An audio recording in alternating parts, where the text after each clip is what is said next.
భారతీయ నిపుణులు లేకుండా అమెరికా ఒక్క అడుగు కూడా వేయదు. ఇది జగమెరిగిన సత్యం.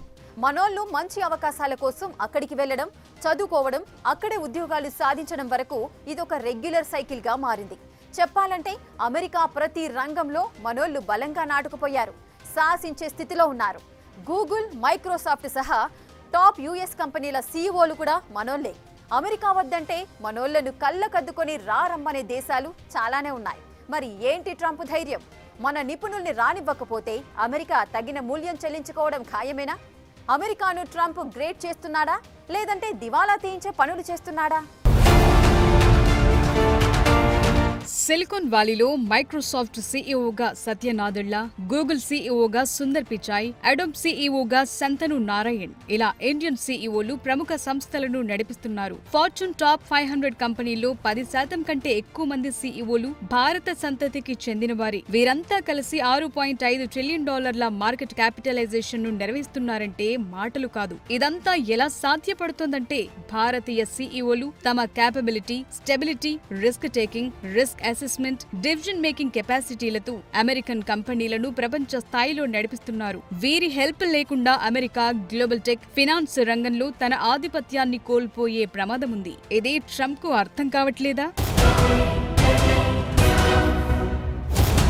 భారతీయ నిపుణులు అమెరికా ఆర్థిక వ్యవస్థలు, ముఖ్యంగా సిలికాన్ వ్యాలీ, వాల్ స్ట్రీట్, అలాగే యుఎస్ హెల్త్ కేర్ ఇండస్ట్రీలో కీలక పాత్ర పోషిస్తున్నారు. వీరి సహకారం లేకుండా అమెరికా ఆర్థిక, సాంకేతిక, ఆరోగ్య రంగాలు తీవ్రమైన సవాళ్లను ఎదుర్కొనే ముప్పు ముంగిట్లోనే ఉంది. భారతీయ నిపుణులు ముఖ్యంగా H-1B వీసాలతో కీలక రంగాల్లో ఉన్నారు. 2024లో H-1B వీసాల్లో దాదాపు 70 నుంచి 78% ఇండియన్లకే మంజూరయ్యాయి. ఈ వీసాలు software development, artificial intelligence, data science, cyber security వంటి రంగాల్లో స్కిల్స్ ఉన్న వారికొచ్చాయి. ఇవే కాదు, భారతీయ టెక్ కంపెనీలు అమెరికా ఆర్థిక వ్యవస్థలో $198 బిలియన్ జోడించి 16 లక్షల ఉద్యోగ కల్పనలో కీలకమయ్యాయి. ఇది అమెరికాలోని 20 రాష్ట్రాల ఆర్థిక వ్యవస్థల కంటే పెద్దది.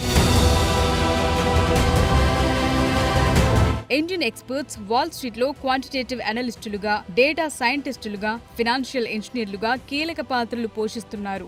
వీరికి రిమోట్ రిస్క్ మోడలింగ్, ట్రేడింగ్ ఆల్గారిథంలు, డేటా అనలిటిక్స్ లో స్కిల్స్ ఉన్నాయి. ఒకప్పుడు మాస్టర్ కార్డ్ సీఈఓగా ఉన్న అజయ్ బంగా ప్రస్తుతం వరల్డ్ బ్యాంక్ ప్రెసిడెంట్ అయ్యారు. ఇలాంటి వాళ్లంతా ఆర్థిక రంగంలో తమ సత్తా ఏంటో నిరూపించుకున్నారు. చెప్పాలంటే అమెరికన్ ఆర్థిక సంస్థల్లో data analytics, risk management, fintech innovations లో మనోళ్లే ముందంజలో ఉన్నారు. వారు ఆల్గోరిథం ట్రేడింగ్, క్వాంటిటేటివ్ ఫినాన్స్ లో స్కిల్స్ తో ఫినాన్షియల్ గా కీలక నిర్ణయాలు తీసుకుంటూ గ్లోబల్ మార్కెట్ లో అమెరికా ఆధిపత్యం తగ్గకుండా నిలబెట్టడంలో భారతీయులే కీలకంగా ఉన్నారు. ఈ విషయం కూడా ట్రంప్ కు తెలుసు. అయినా సరే తగ్గితే ఆధిపత్యం పడిపోతుందన్న భయమా మరొకటా తెలియదు, కానీ పైకి మాత్రం తగ్గేదేలే అంటున్నారు. అటు భారతీయ నిపుణులు సిలికాన్ వ్యాలీలో ఇంజనీర్లు, ఎగ్జిక్యూటివ్లు, వెంచర్ క్యాపిటలిస్టులు, రీసెర్చ్లుగా గూగుల్, యాపిల్, మెటా, ఎన్విడియా వంటి సంస్థల్లో కీ రోల్స్ లో ఉన్నారు. సిలికాన్ వ్యాలీలోని టెక్ ఉద్యోగుల్లో దాదాపు 1/3 మంది భారతీయ సంతతి వారే. అమెరికాలో 20% యూనికార్న్ కంపెనీలను మన దేశం నుంచి వెళ్లినోళ్లే నడిపిస్తున్నారు. ఇక అమెరికా హెల్త్ సెక్టార్ గురించి చూద్దాం. ఇక్కడ కూడా మనోళ్లు ఎక్కడా తక్కువ లేరు. అమెరికాలోని డాక్టర్లలో 5/5 అంటే 20% ఇండియన్ డాక్టర్లే ఉన్నారు. రిజిస్టర్డ్ నర్సుల్లో 2వ అతిపెద్ద గ్రూప్ ఎన్ఆర్ఐ నర్సులదే. అమెరికాలోని రూరల్ ఏరియాస్ లో, అలాగే వైద్య సేవలు అందని చోట్ల కూడా మనోళ్లు కీలకంగా పనిచేస్తున్నారు. మనోళ్ల పాత్రే కీలకం. అమెరికన్ నర్సులు, అమెరికన్ డాక్టర్లు చాలా వరకు పెద్ద సిటీలకే పరిమితమవుతున్నారు. భారత సంతతి డాక్టర్ ఒకరు నార్త్ కరోలినాలో 15 ఏళ్ల పాటు ఏకైక ఆర్థోపెడిక్ సర్జన్ గా పనిచేశారని కొందరు గుర్తు చేస్తున్నారు. అంటే అమెరికన్లు మన డాక్టర్లపై ఎంతగా ఆధారపడ్డారో అర్థం చేసుకోవచ్చు. భారతీయ వైద్య నిపుణులు హాస్పిటల్ అడ్మినిస్ట్రేషన్, రీసెర్చ్, బయోటెక్నాలజీలో కూడా కీ రోల్స్ పోషిస్తున్నారు.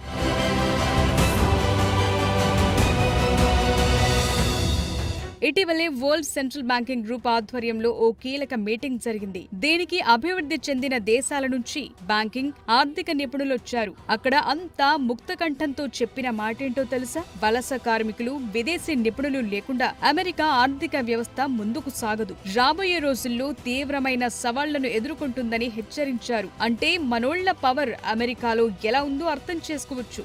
మరో ఎగ్జాంపుల్ చూద్దాం. Congressional budget office CBO 2025 report report ప్రకారం అమెరికాకు తగినంత వలసలు రాకపోతే జనాభా 2033 నాటికి తగ్గుముఖం పడుతుందని, ఇది వర్క్ ఫోర్స్ ను డౌన్ చేస్తుందని, సోషల్ సెక్యూరిటీ ఇష్యూస్ పై ఎఫెక్ట్ చూపిస్తుందని తెలిపింది. అంతేకాదు రాబోయే 30 ఏళ్లలో అమెరికా ఆర్థిక వృద్ధి రేటు 2.5% నుంచి 1.6% తగ్గుతుందని అంచనా వేసింది కూడా. సో ఇది అమెరికాకు సివియర్ డేంజర్ బెల్ అన్నమాట.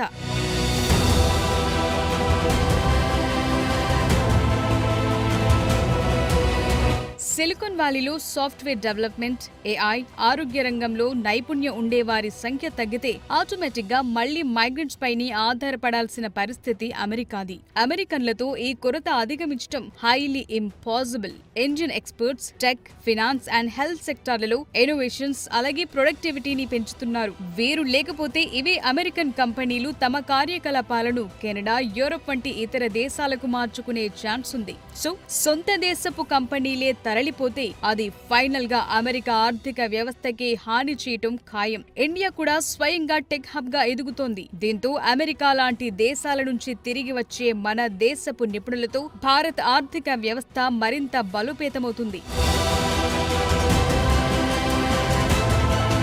మరో విషయం, అమెరికా మనోళ్లను కాదనుకుంటే ప్రపంచం వట్టిపోలేదు. గ్లోబల్ కాంపిటీషన్ బాగానే ఉంది. కెనడా, యూరప్, ఆస్ట్రేలియా వంటి దేశాలు ఈజీ వలస విధానాలతో నైపుణ్యం కలిగిన వర్క్ ఫోర్స్ ను ఆకర్షిస్తున్నాయి. అమెరికా వలస విధానాలను కఠినం చేస్తే వీళ్లంతా ఇతర దేశాలకు మళ్లుతారు. ఇది అమెరికాకే నష్టం తప్ప మరొకటి కాదు. ఇప్పటికే H-1B వీసా విధానాలను టైట్ చేశాడు ట్రంప్. ఇప్పటికిప్పుడు మనోళ్లపై ఇది ఎఫెక్ట్ చూపినా రాబోయే రోజుల్లో అమెరికాకే నష్టం. సో ఈ లెక్కలన్నీ చూస్తే ట్రంప్ కు జ్ఞానోదయం వెంటనే కావాలి. కానీ అలా జరగట్లేదు. ఇదంతా తాత్కాలిక రాజకీయ ప్రయోజనాల కోసమే ట్రంప్ చూసుకుంటున్నారు. దీర్ఘకాలంలో అమెరికాకు ఏవైనా పర్వాలేదు అన్న ఆలోచనతోనే ఉన్నారా? మరి అమెరికాను ఎవరు కాపాడాలి?